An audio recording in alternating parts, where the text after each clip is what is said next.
Hi everyone, a slightly different podcast today. It's just Marianne and I have to say, for the first time, I feel nervous. I feel a bit kind of, I don't know, emotional, I guess, because what we're talking about the last 5 years and how GenderGP started, how it progressed, and then how it has ended up at the end of July in a big 55-day tribunal hearing, which will be hearing whether my medical license can be reinstated. And we thought it would be a good idea. It's been a long journey, but I thought it would be a good idea just to share with you how things have unraveled. And I've got my good friend Marianne with me today because she's been with me from the start, and she's a good sounding board. And anyone out there who's ever had a cry on Marianne's shoulder, I think, you know, she's an appropriate person to guide me through the story that I'm about to tell you. So back in 2015, I was a GP in a small town in a small valleys village in Wales. It was quite a deprived area. And I was one of those doctors who kind of thought that I'd never really met that many trans people before. We certainly didn't have lots and lots of trans patients in our surgery, if any at all. So I'd met trans patients in my work doing sexual health, but not in a kind of general practice setting. And one day a patient came to see me. She was about 55-ish, I guess. So we're in Wales, we're in the valleys. And she said to me, I want to transition. How do I go about it? And I was like, well, I don't know. I've got no idea. You know, I'm fairly new to Wales. I don't know how this is going to go, but I'll look it up and I'll come back to you. Come back and see me next week. So I did a bit of research, and I realized when she came back to see me next week and told her what I'd found, as I told her what we had to do, basically what I was telling her was she would have to get on a train from this valleys village and there'll be one change on the train to get to Cardiff, another change from Cardiff to get to London. And she would have to go to London on this train and turn up at the clinic there wearing a dress. She'd have to go wearing something that made her look like a woman.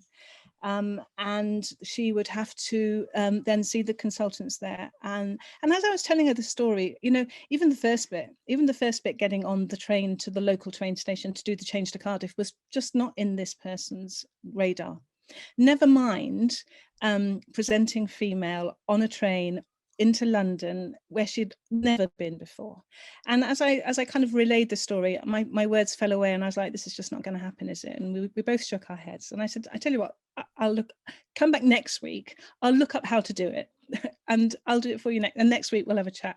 So she came back next week, by which time I'd looked up how to do it. And actually what I'd realized was, so somebody who wants to undergo medical transition, they're born with a body that makes the wrong set of hormones for them. So if you're a trans female, your body makes the testosterone hormone, which gives you those external male characteristics that we're also used to. And if you're born with a female looking body, your ovaries will make that estrogen hormone, which gives you the changes that everyone recognizes to be female. But actually what trans people who are wanting to medically transition, they want the hormone that matches their identity, so that they have the external body features and the internal kind of psychological features that match their gender identity. And these are kind of hormones that I myself as a GP and a sexual health doctor was really used to manipulating, whether it's contraception for younger people, whether it's menopause treatment for older or middle-aged, sorry all you menopausal people out there, these are hormones that I'm so used to dealing with. And so basically we said, right, okay, well, let's put you on a hormone replacement therapy that's more associated with female, i.e. estrogen. And so I said, and let's do that. I found loads of stuff on the internet about protocols and shared care agreements and the way that it should be done. And it was easy peasy. And she was delighted. And, you know, we had a really good relationship, and it worked out really well. And then it was at the same time I was really interested in developing the digital technology and medicine. Why was everyone shopping on the internet? Why was everybody banking on the internet, but no one was doing healthcare on the internet? And I'd made a little web page just because I love technology, love stuff like that. Sorry, Marianne, I know that's not your not your favorite. And I made a website, and I put some information on there, all the things that I had discovered about helping trans people and where trans people should go for help. And I put it on there. And I always say it was like I woke up the next morning and there was just a massive deluge of people who'd come to my little tiny one-page website. And I just thought, goodness gracious me, there is a need here. There is a need for information and for people who wanted knowledge about medical transition. So I researched some more, and I wrote some more, and I looked at more guidelines, and I tried to look for training, but there wasn't any. And then as I was looking, I came across the stories of people who were trying to access healthcare at the moment, and my heart, I don't know what it was awful.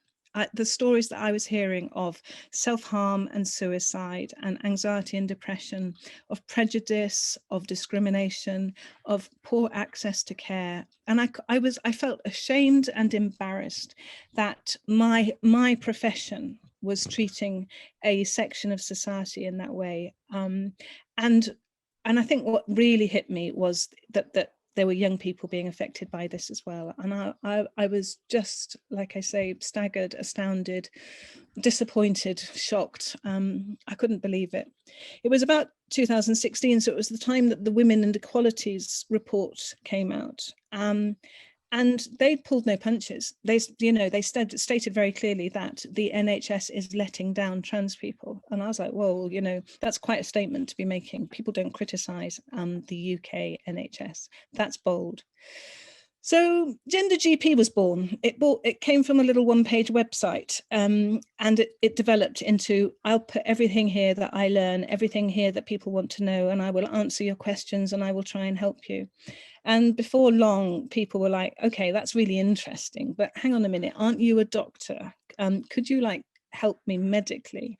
And I was like, well, I guess I can. Why not? I am a doctor. I have the power to assess, to diagnose, to evaluate, to create management plans, to prescribe, to monitor. That's what doctors do. And I was like, well, why not? You're a person, you need help, you can't get it. I will help you. That's what doctors do.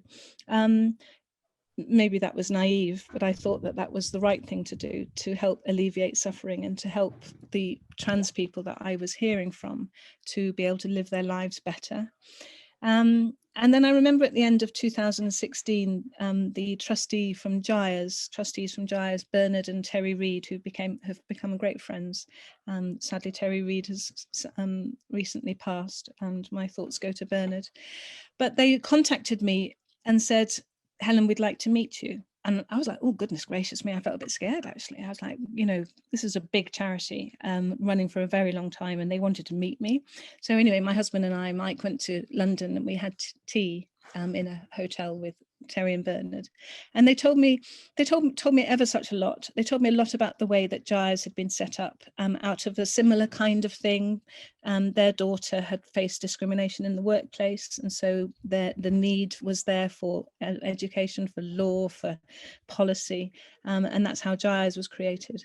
And then they told me as well of the difficulties that some other doctors had faced when they had tried to help trans people. So they told me about two doctors. One was called Richard Curtis and one was called Russell Reid, and how the doctors on the NHS had put in complaints about them to the GMC, which is the body that regulates doctors, and tried to have them stopped working. And they said, Helen, you need to be careful because the same doctors will do the same to you. And I said, Bernard, Terry, don't worry. I said, I'm safe. I'm not doing anything wrong. I am helping people. That is what doctors do. You help people. That's what we pledge to do. And they said, but just be careful. And I said, Bernard and Terry, I'm always careful, but thank you for your advice.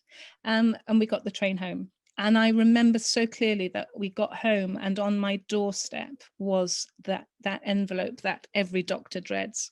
It's the most awful feeling in the world, because you can see that it's from the GMC, and you can see that it's not a normal envelope. It's not the your direct debits failed and you haven't paid your fees envelope.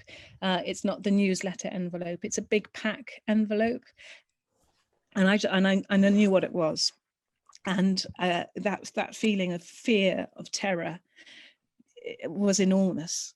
So I opened it up, and there was several complaints in there. There was 2 complaints from Dr. Lorimer, from who was one of the consultants who works at the London Gender Clinic, as Charing Cross as it was then, and he also has a private practice. And there was a complaint from I don't know, colleague, friend of his, I don't know, associate who runs he's actually a trans guy who runs a trans charity, Alec Rook. And they had taken it upon themselves to write separately to the GMC about me, raising concerns. So they didn't come to me. I mean, I couldn't have been more accessible in the trans world. My website was there. It's, you know, the email address was at that time was doctor@gendergp.co.uk, which was the site at the time.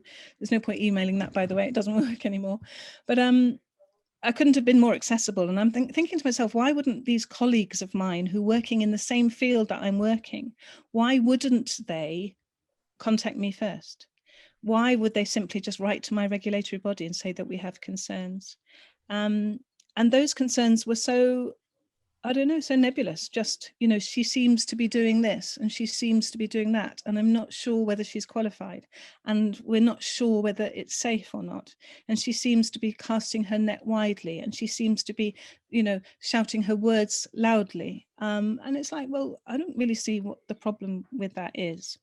And actually, luckily, nor did the GMC. So they didn't kind of take, they didn't take very much action on those. They investigated the Alec Rook one for a little while and then came to the conclusion that nothing was wrong. But what happened as a result of it was that every time you get under investigation by the GMC tell everybody else. And so they told my employers at the time, my NHS GP employers, and it's always a bit, you know, there's no smoke without fire. You know, why would the GMC get involved with a doctor if there wasn't something wrong? And so, you know, it started a kind of radar on Helen Webberley, which I then learned later was going to cause me quite a lot of difficulty. So the next step was I had, because the radar had been opened, the CQC is an organisation who regulates services in England, and the Healthcare Inspectorate Wales is a body that regulates services in Wales. And my employers had written to both of those saying, I can see that Helen's got a website, is she registered? And so I didn't actually know at the time I had to be registered. A bit naive of me, I know. And so they both wrote to me and said, hang on a minute, if you're doing that, you need to be registered. And I was like, oh God, sorry, yeah, no problem, I will do it straight away. It turns out that because I'm not in England, I didn't need to be with CQC, but HIW, I was like, no problem. And they were like, no problem. And so there was discussion back and forth, like, should I register my website or my company or me? Or there's quite a lot of discussions. A couple of applications went in. And then as that registration process was happening, Professor Butler from GIDS wrote again, decided that he would add his concerns to the mix. And so he wrote, without speaking to me, he wrote to the GMC and said, we've got a doctor here who's helping children. And he made a very specific complaint about one of the young people that I was treating, or that I had treated.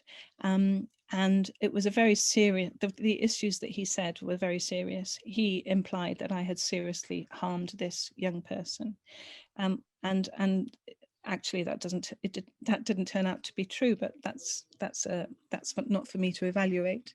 And so, you know, when the GMC received yet another complaint of the same vein from an eminent person within another eminent person within the NHS, of course their alarm bells have got to ring again. So I had the same pack through the door, which I was getting a bit used to by now. And this time it looked serious. A young person might have been harmed. And then at the same time, my LHB, which is my NHS employers, because they heard I was under investigation again, they themselves wrote to the GMC and said, we're worried about this doctor because she's under investigation. And so the GMC added that to the pack And I'm like, well, hang on a minute, that's not very fair, because you put me under investigation and then you tell my health board and then they write to you and say, we're very worried about this doctor because she's under investigation. It's like, okay, well, never mind. So, and at the same time, they both wrote to the Healthcare Inspectorate Wales, who at that time had been very willing to register me. And then the Healthcare Inspectorate Wales said, okay, well, hang on a minute, she's under investigation. My health board suspended me and said, right, you're not going to work as a GP anymore while all this is going on. And so the Healthcare Inspectorate Wales said, okay, well, we're not registering you then. And they cancelled my registration. And then they wrote to the GMC and said, she's operating without a license. And I'm like, whoa, can this get any worse? And it was like this vortex of triangle of three big bodies talking about me, all kind of getting completely and utterly in a whirlwind. And I was just a tiny, tiny speck of dust in the middle of this vortex, caught up in it. It was just horrendous. So in the same month, I was invited to a panel in front of the GMC who stopped me from working with trans people. Well, actually, that's not quite true. They said I could work with trans people if I had a supervisor, but my supervisor had to be approved by the doctor who had just suspended me from being a GP. So that doctor just kept saying, no, I'm not approving it. So basically, I couldn't work with trans people. I couldn't work as a GP. And then the HIW wouldn't register my service and said, your service has to close. And I was like, I can't close. I've got 1,000 people I'm looking after. I can't, what am I going to do with them all? And they just said, oh, the NHS will look after them. And I'm like, you're missing the point, because the point is that the NHS isn't looking after these people. But nobody would listen. I don't think I've ever faced 3 more whitewashed closed doors in my life. Nobody would listen to me. And with the help of Abby, who works with GenderGP, we called on the support of the trans people. We were saying, look, Helen's not being listened to. Can you guys support? Can you help? And the letters of support came flooding in. And I would be like, right, the GMC will definitely listen to the patients, because the GMC is all about the patient. And every single letter was ignored. They wrote to my health board, but those letters were ignored. They wrote to the HIW and said, please don't close her down, because where will we go? And it was ignored. It was hideous. And I'm a really strong doer type person. I'm a solution focused person. Let's talk about this, let's thrash it out, let's find a solution. I'll show you the evidence. I'll show you the hurt versus the good that I am doing.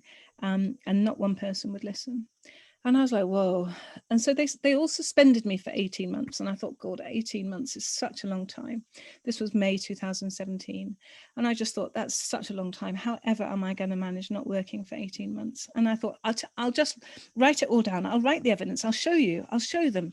They won't listen to me, but they'll read my letters. So I wrote it so clearly. I showed them how the young person that was supposed to have been harmed wasn't harmed, and he was doing really well. I showed them the letters. I showed them the harm that was happening on the NHS. I showed them everything, and they filed it. They said, thank you. And they just filed it. And I just have never been so unheard in all my life. And then what's more is that patients were going to their GP and saying, oh, I found this thing called GenderGP, and it's so cool. And it's run by this person called Dr. Webberley, and she's helping me. Can you help? And they were like, no. What we'll do is we'll ring the hospital and see. And so when they used to ring the gender clinic, either the young person's or the adult gender clinic, the doctors there would say, no, that Dr. Webberley, she's under investigation. No, that Dr. Webberley is being closed down. No, she's operating without a license. No. And worse, you might want to add your complaints to the GMC if you want to. So the GMC were then receiving more and more complaints, not from patients, not from people who had been helped, but from concerned doctors doing a good thing. Our patient's been to see us, and it seems that the doctor's under investigation, and so maybe you want to do something about it. And I'm like, I know I'm under investigation.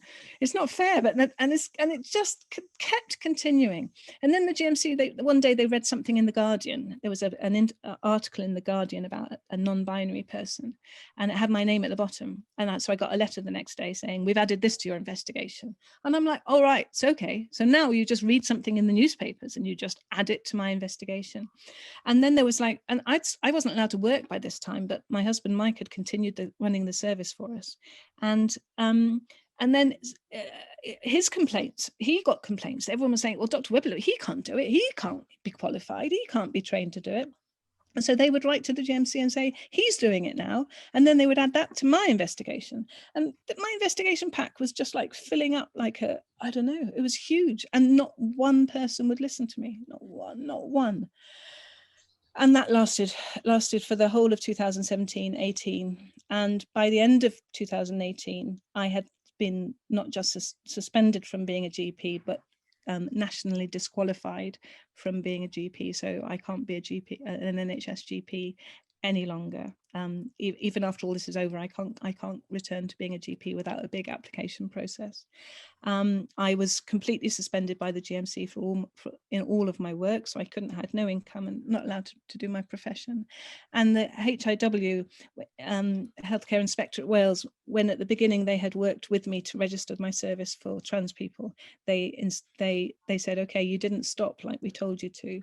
You didn't close down GenderGP, and so we'll convict you. So they took me to court and convicted me of running a service.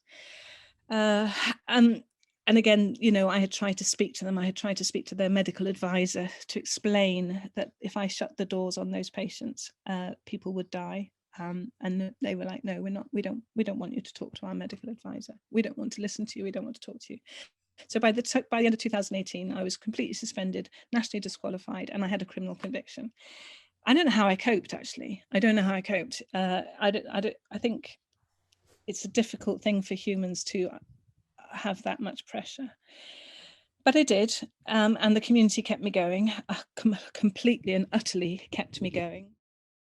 And the panel is due to sit for 55 days to sift through all the other things that the GMC kind of found along the way to add to the investigation pack to support their case that I'm not fit to be a doctor. And 55 days it's due for, and I think it's going to be pretty harrowing and pretty hideous, but I've got a nice legal team who I feel very confident with. And I remember when I was explaining it to them at the beginning, you know, it can go either way, Marianne, you know that, how's it going to go? You know, this doctor's been treating young people, and they just understood it. And I remember I was in a conference with my counsel right at the beginning, and I texted my husband, he was in another room. I'm like, they understand it, Mike, they get it, they understand it. And I think I was almost in tears at the thought that actually I've got someone who understands it now. Just amazing.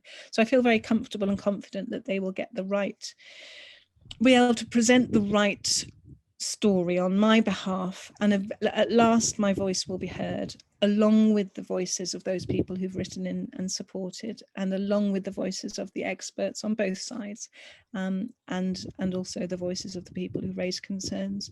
And then the panel will independently decide whether what I did was the right thing to do or the wrong thing to do. And I think mostly it sets a very big precedence for the future. Can a doctor like me learn the skills to help trans people? I still resolutely believe that is the case, but it's not for me to decide. So there you go, without too many tears of emotion, that's my story. And it's been hell, but I'm looking forward to hopefully the end of it.